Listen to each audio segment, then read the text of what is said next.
Olá, eu sou o Gargamel DK e esse é mais um Desconstruindo Solos.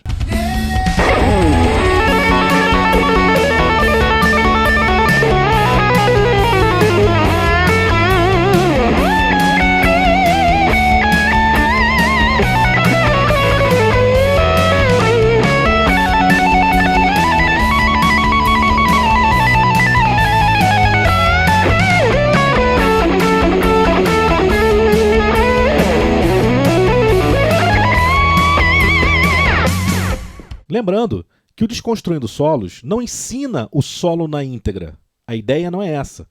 A ideia é exatamente mostrar o processo de composição e improvisação desses grandes guitarristas. Nesse episódio, vou analisar o solo de Crazy Train, do Ozzy Osbourne, composto pelo grande, incrível e saudoso Randy Rhoads. Randall William Rhoads, esse era o nome desse cara fantástico.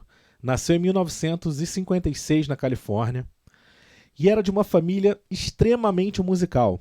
Todos tocavam alguma coisa. Inclusive, a família tinha uma escola de música que anos depois o Randy Rhoads veio a dar aula nessa escola. O primeiro instrumento do Randy Rhoads foi um violão Gibson, mas logo depois ele ganhou uma Harmony, uma semiacústica. O seu encontro com o rock foi quando o irmão dele levou num show do Alice Cooper. E depois disso, a vida dele, ele só via a vida dele em cima do palco tocando heavy metal. Aos 13 anos, ele começou a formar as primeiras bandas. E ele já dava aulas na escola de música da família e era um professor já bem requisitado. Mas foi em 1973 que a carreira dele começou a decolar, quando ele entrou na banda Quiet Riot. Foi nessa época que ele começou a utilizar aquela Flying V preta com as bolinhas brancas, que era de um luthier chamado Sandoval. E é claro que ele também usava aquela clássica Les Paul Creme, 1974, que na verdade foi a sua marca registrada. Randy Rhoads gravou 2 discos do Quiet Riot e logo depois o Ozzy começou a fazer algumas audições para guitarrista, mas o Ozzy sempre foi muito criterioso com relação aos guitarristas. Então ele já tinha meio que desistido, né, porque ele não encontrava alguém que tivesse uma essência, uma coisa diferente. A audição estava monótona, ele estava tendo sempre aqueles guitarristas com o mesmo estilo, e ele queria uma coisa diferente. E aí foi quando o Randy Rhoads o Ozzy já estava quase desistindo, o Randy Rhoads apareceu afinando o instrumento, né? Levou um amplificadorzinho de estudo e o Ozzy já comprou a ideia, já gostou do estilo dele e comprou a ideia. E na verdade, a gente sabe que o biotipo do guitarrista do Ozzy, todos os guitarristas que vieram depois no Ozzy tinham o DNA do Randy Rhoads. Infelizmente, em 1982, Randy Rhoads teve uma morte trágica. É mais trágica do que realmente se imagina, né? Porque você morrer no acidente de avião já é uma coisa trágica, mas do jeito que foi realmente impressionante. Na verdade, ele para quem não conhece a história, eles saíram de um show, né? Tinha uma turnê, eles iam sair desse show de ônibus para uma outra cidade, um outro estado, fazer um show. E simplesmente no caminho era o caminho da casa do motorista do ônibus, que provavelmente era um grande amigo de todo mundo. Quando a gente está em turnê, isso a gente realmente fica ali unha e carne, a gente compra o problema dos outros, né? E na verdade eles vou passar lá em casa, preciso pegar uma peça, sei lá, uma peça, não sei se era para o ônibus, alguma coisa do tipo e tal. Passou lá, foi uma viagem longa, passou na casa do motorista. Só que na casa do motorista tinham outras, era um lugar amplo, né? Que tinham 3 casas grandes assim e tal, uma pista de pouso de avião e um galpão. E aí o motorista do ônibus também era um piloto de avião. E aí resolveu dar uma voltinha no avião que não era dele, era um violão. O avião era de uma outra pessoa, provavelmente próxima a ele, que tinha uma certa liberdade, mas não para pegar um avião. E aí ele chamou primeiramente o tecladista e o empresário para dar uma voltinha de avião, que deve ser aqueles aviões pequenos. E aí deu a voltinha, dava uns rasantes perto do ônibus assim e tal, e pousou, beleza. E o próximo, aí chamou o Randy Rhoads e a maquiadora. E aí ele não estava muito bem, tinha dirigido aquele tempo todo, reza a lenda que ele estava se separando da esposa e a esposa estava ali na casa dele, né? E a esposa saiu e, enfim, ele quis, enfim, deu uns rasantes perto do ônibus e a asa do ônibus, a asa do avião bateu no ônibus. E aí o avião foi desgovernado até o galpão e explodiu tudo. Então, realmente é uma história triste que eu não queria estar contando, porque realmente ele era muito talentoso, mas realmente é um desastre acima da média. Então vamos analisar a base do solo.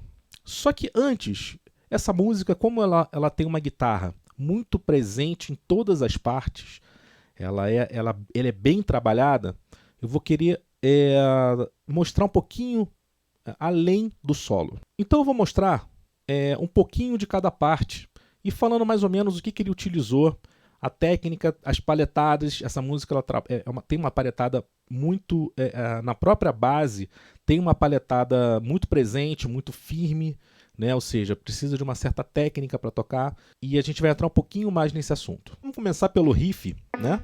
O riff é um clássico, então a gente tem que falar dele. A música toda, né, na verdade, é um grande trabalho de guitarra do Randy Rhoads. Né? Então vamos falar um pouquinho sobre esse riff aqui. Ó.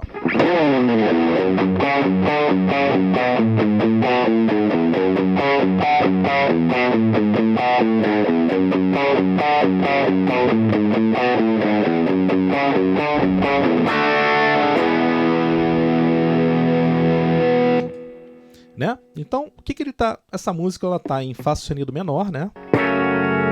Que na verdade, lembrando, todo tom menor tem o seu relativo maior, né? Nesse caso, então, se é Fá sustenido menor, eu tenho a tonalidade pode estar em Fá sustenido menor ou Lá maior, certo? Então vamos lá. Então esse riff ele está em que shape, né? Ele está, na verdade, no primeiro shape de Fá sustenido menor, né? Que é... Certo?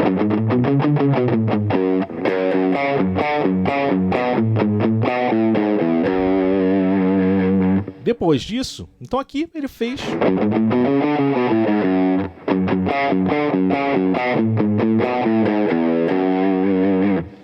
Se a gente tiver como referência o Lá maior, ele vai ser o sexto shape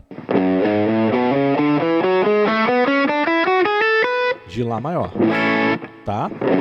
Mas a música ela fica em torno do Fá sustenido menor, que é a mesma coisa, tem as mesmas notas do Lá maior, ok? Então vamos lá. E depois desse riff, ele faz o Ré maior, tá? Ora ele faz aqui, ora ele faz no... Agora vamos para o nosso querido riff. É um riff incrível, muito bacana. Só que ele exige o quê? Ele exige uma palhetada e uma postura. A questão da postura é uma coisa muito importante. Vou fazer uma observação aqui que é o seguinte.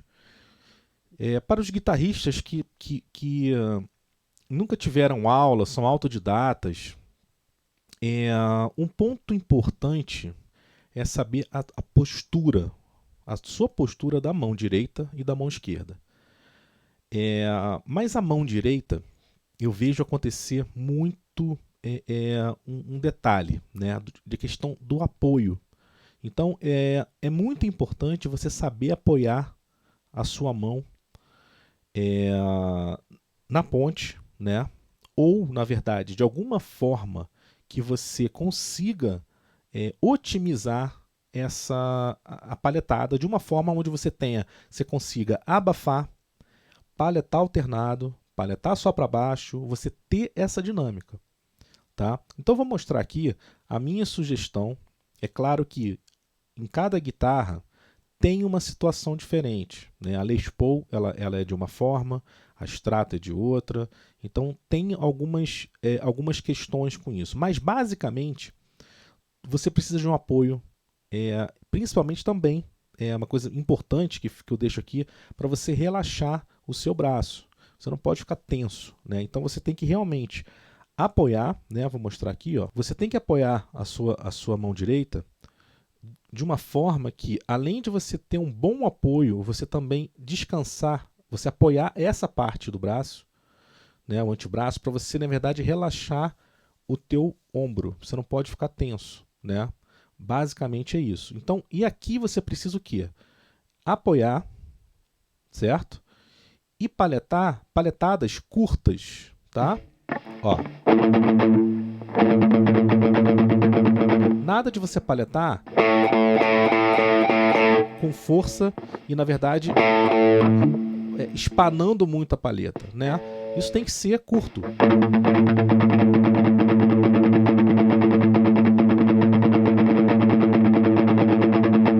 Certo?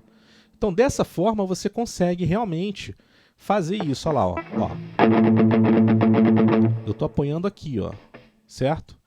Não tem como você fazer isso se você apoiar de uma outra forma onde você não fique seguro. Imagina se você não apoiar, quiser fazer assim, ó. Tudo bem, quero abafar. Então tem que apoiar, não tem jeito, tá? Então é importante isso.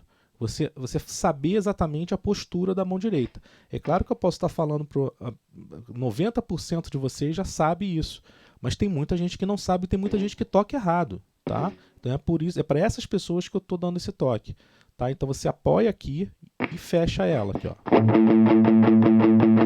Se você quiser abafado, senão você não precisa abafar. Mas eu estou apoiado, tá? Ó. Certo?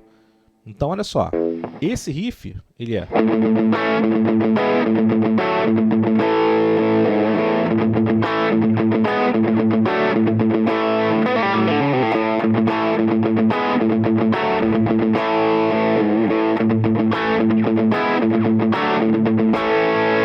Então aqui o que ele faz? O tempo todo ele fica... E ele só dá o ataque o quê? Dos acordes.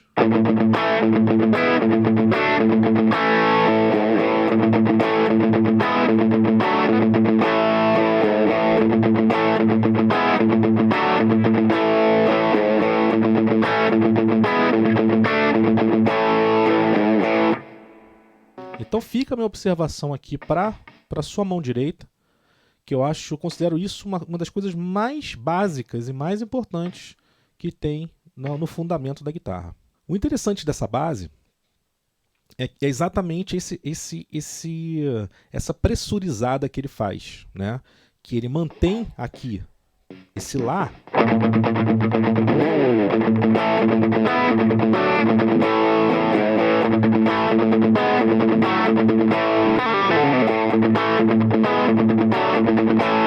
Então ele mantém essa pressão, esse ritmo, né? Então ele mantém isso aí. Isso é importante, eu sempre comento isso. Então uma coisa que eu sempre falo exatamente, esse tempo interno é uma coisa que a gente precisa estudar legal.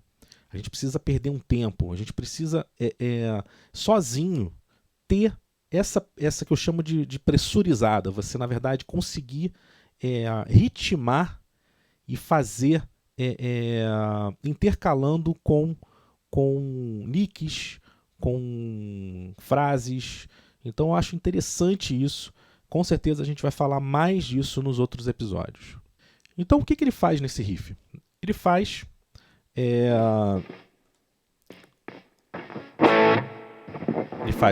aqui o Lá direto, né?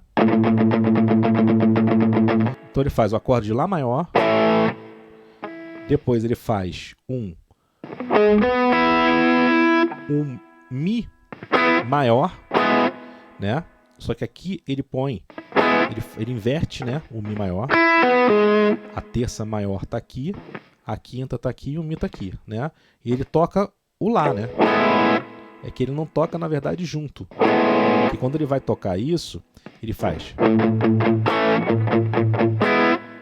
Eu não toco o Lá junto, tá? Então ele faz. O que que tem aqui, ó? Na verdade aqui é um Ré, né?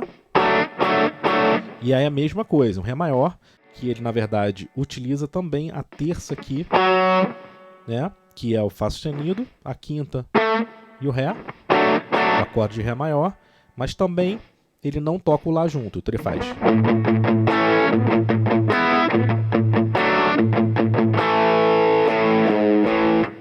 E aí depois ele toca, né? Ele dá esse Sol sustenido aqui, como uma, assim, faz parte do riff, né? Então ele faz.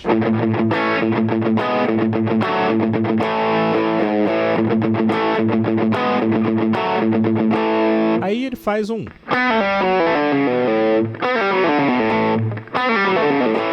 Né, então? Aqui você tem que fazer uma ligadura, né?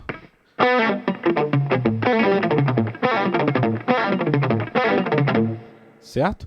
É tudo ligado. Você toca só a primeira nota. Certo? Ele faz isso. Ele faz isso baseado na pentatônica, né? Só que ele dá o Sol solto, que não está dentro do tom de Fá sustenido menor, mas é uma nota de passagem. Ele usa como efeito. Tá? Tanto que você nem nota que está errado e tal, porque é muito rápido, né? Então, né, ele faz em cima do riff, ó. Né?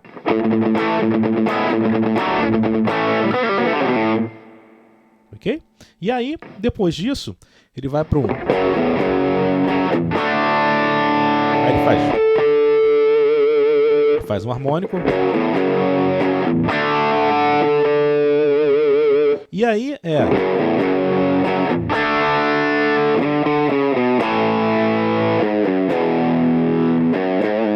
certo? E o riff inteiro dentro das mesmas notas, né?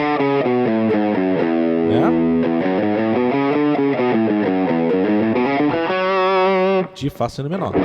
E aí depois ele faz um lick em cima de Fá sustenido menor, usando a pentatônica, e tem um Blue Note também. Usa também notas da escala menor natural. Então ele faz.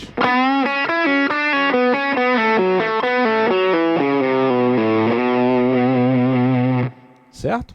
Na verdade, o que ele faz aqui, ele faz.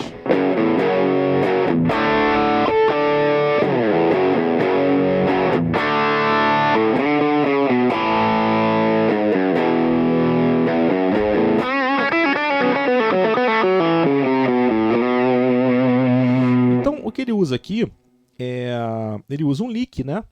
E ele vai colocando. É muito comum isso, a gente colocar nota para caber no compasso, né?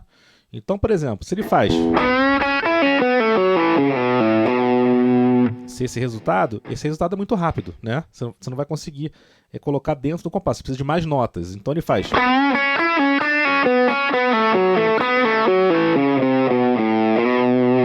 Então é comum a gente fazer isso. Essas voltas, ó. Voltei. Um exemplo, né?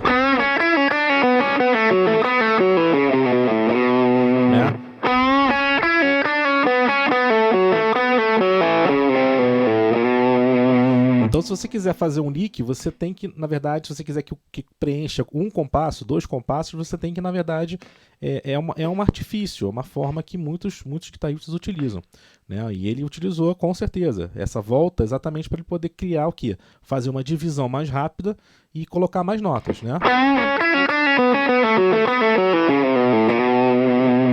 Ele nem voltou tanto assim, mas voltou. Ó.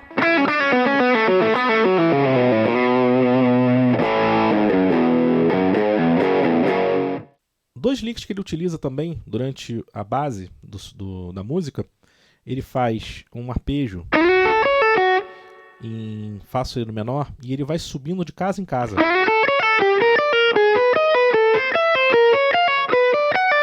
Né? E ele vai subindo de forma que fique meio, ele vai ficando meio, não fica certinho, fica meio.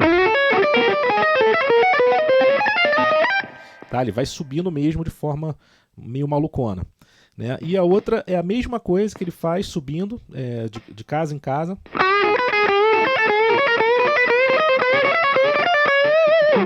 Também é nesse li que ele sobe de casa em casa. Então agora eu vou analisar o solo da música. Então, primeiramente, o que rola na base? Vamos dar uma olhada. A base começa em Fá sustenido menor, né? Aí Mi, Ré, Dó sustenido e Fá sustenido menor de novo. Então isso está no campo harmônico de Fá sustenido menor. Olha só.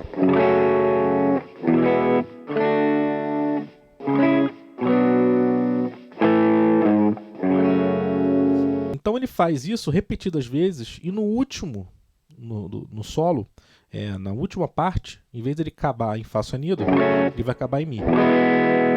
Então...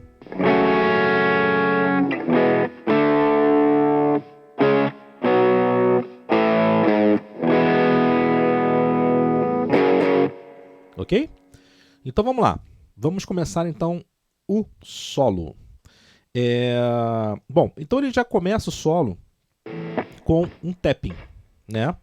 E aí quero novamente falar da mão direita. A mão direita, para você fazer o tapping, ela precisa também estar apoiada. Então essa questão da postura é muito importante. Como é que eu faço nesse solo? Às vezes eu apoio, nesse solo não, mas às vezes eu apoio com o polegar, às vezes com um pouco também apoiando embaixo, certo? Mas nesse solo eu quero abafar. Eu quero, na verdade, abafar as cordas que eu não vou utilizar, as cordas graves. Tá vendo? Então eu vou apoiar aqui, ó. Tá vendo? Apoiei, ó. Travei, ó. Certo? E aí eu vou dar o tapping aqui, ó.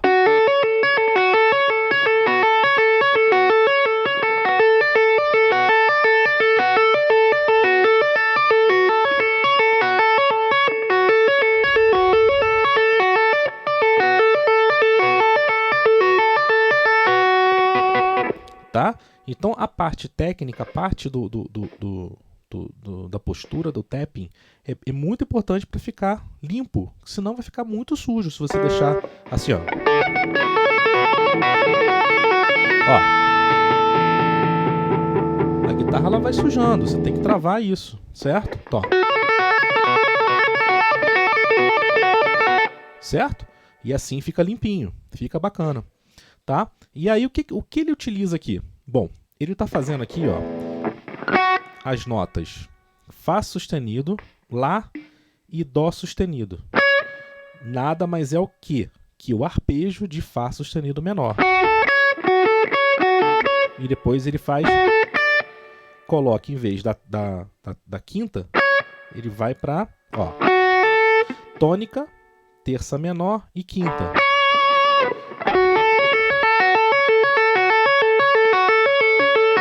Aí ele vai para sexta menor. Certo? Então o que ele faz é isso, ó. Ok? Lembrando aqui, ó. Tônica, segunda maior, terça menor, quarta justa, quinta justa, sexta menor. Tá? Ok? Então, depois, o que ele faz? Aí ele vem para cá e faz...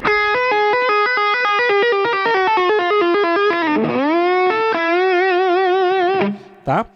O que acontece? Como ele utilizava aquela Jackson, ele utilizou aquela Jackson com Floyd Rose, então, algumas vezes você vai escutar essa sonoridade. Mas outras você vai escutar assim, ó.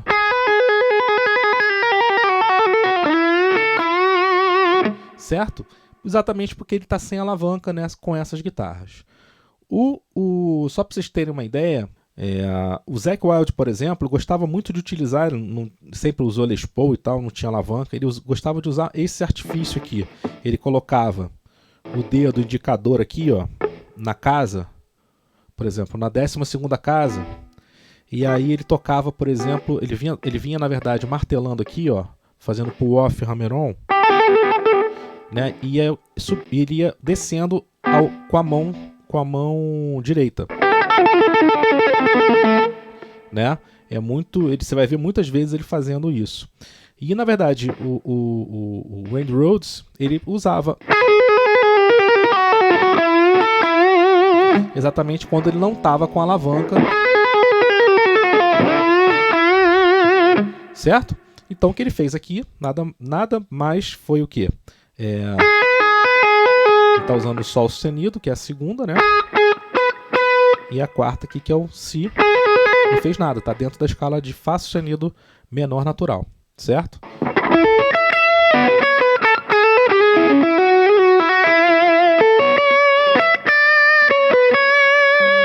Ok? Então,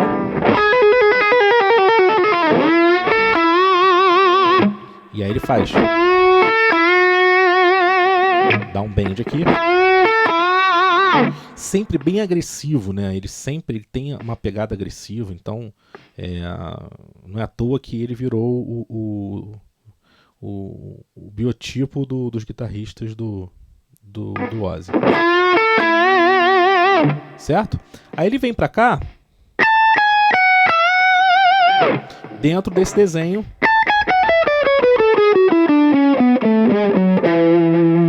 certo? Ele tá dentro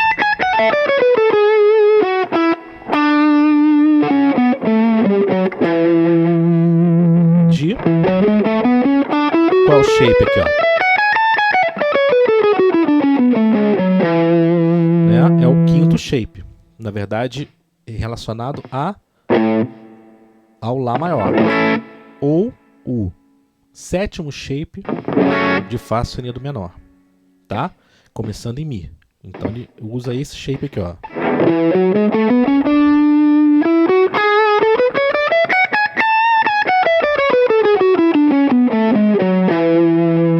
Certo? Beleza? Esse shape é o shape do mixolídio, tá? Mas que não tem uma aplicação modal, tá? Por favor, não confundam. Ele só é o shape, certo? Então aqui, então ele usa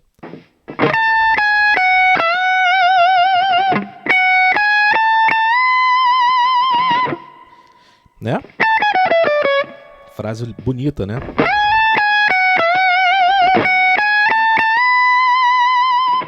E aí agora ele faz.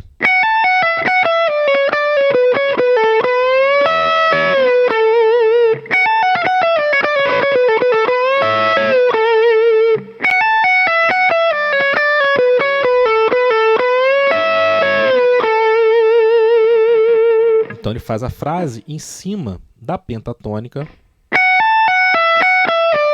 Mas aí a gente tem aqui o Ré, que é uma notinha da escala menor natural, né? Então lembrando que a escala menor natural, ela tem todas as notas. A pentatônica, ela vai omitir, na verdade, 2 notas, certo? Então,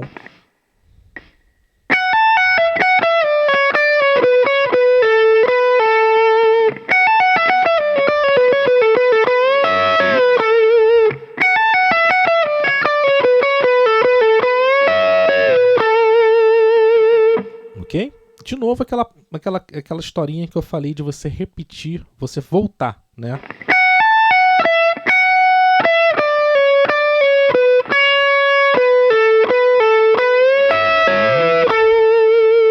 Certo? Aí tem um... Ok? Então depois que ele vem daqui, ó...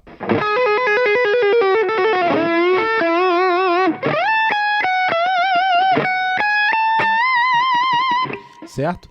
Tem que ter um vibrato bem agressivo, né? E afinado, né? Por favor. Então. Aí.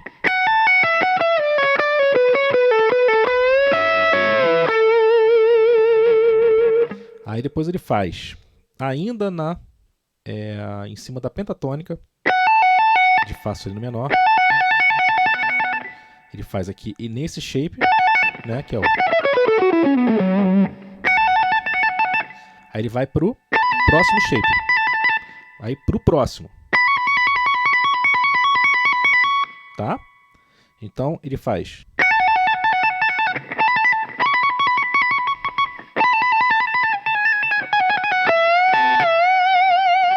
Certo? Então ele utiliza aqui a pentatônica, fazendo Rá menor e Pô off.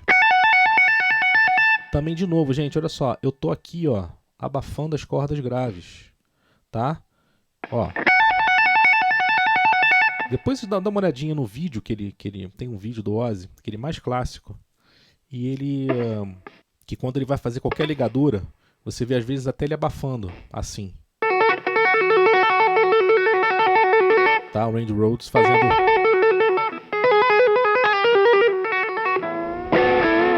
Tá? Você vai ver muito ele fazendo esse movimento. Tá? Eu prefiro utilizar, quer dizer, cada um faz da sua maneira, mas na verdade eu utilizo muito abafando aqui, ó. Eu já tô aqui mesmo, então eu jogo para frente, abafo, né? E trabalho com o Rá menor e Pô off, com a ligadura aqui, ó. E eu tô abafado aqui, tá? Eu só tô soltando realmente a mizinha.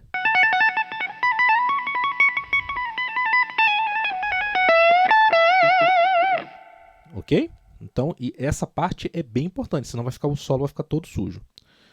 Aí agora vem... ele faz o...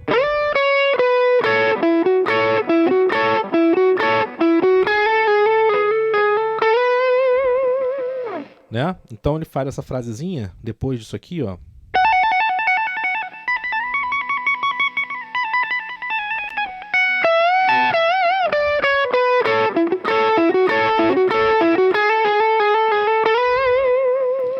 Ok? Então nada demais, né? Ele está usando a pentatônica. Aí usou aqui, na verdade, essa nota da escala, né? Da escala, um sol sustenido da escala menor natural, mas que está dentro de Fá sustenido menor, né? Natural.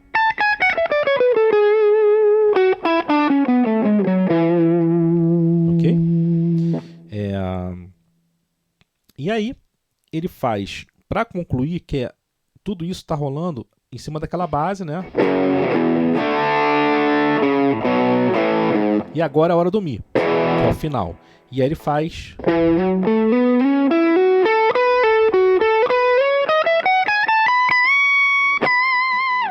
Então ele começa nesse shape, né? Que a gente já estava falando anteriormente. Aí de novo ele utiliza aquela coisa da volta, né?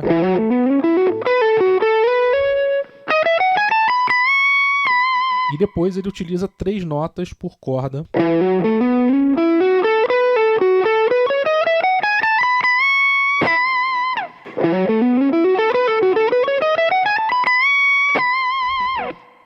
Randy Rhoads era extremamente técnico, né? E muito limpo, mesmo para uma época que a gente tinha... era o início ali, né, da gravação desses discos do Ozzy, era o início dos guitarristas um pouquinho mais virtuosos, e ele entra nessa lista, né? Então ele já é mais limpo, já é mais técnico, ele já tem uma pegada bem mais para os guitarristas dos anos 80, né? Então assim, dá uma estudada nesse solo, é bacana, recapitula, veja novamente esse episódio. Na minha opinião, esse solo ele tem toda a pinta de ter sido uma composição partindo de um improviso. Pode parecer um pouco óbvio, mas quando um solo clássico como esse, bonito, solo bem feito, ele vem de uma improvisação, e a gente não pode afirmar isso, que a gente não tem dados para isso, informações para isso, mas a gente, na minha opinião, esse solo ele vem, é uma composição que vem de uma improvisação de um gênio. E aí é claro que o solo, até a improvisação, fica com cara de composição. Então é isso, guitarrista. O Desconstruindo Solos vai ficando por aqui. Espero mais uma vez ter ajudado a você entender um pouquinho esse processo de composição e de improvisação desses grandes guitarristas, as ferramentas que eles utilizam para você levar para a sua improvisação e a sua composição e melhorar cada vez mais o seu processo. Até a próxima e tchau, tchau!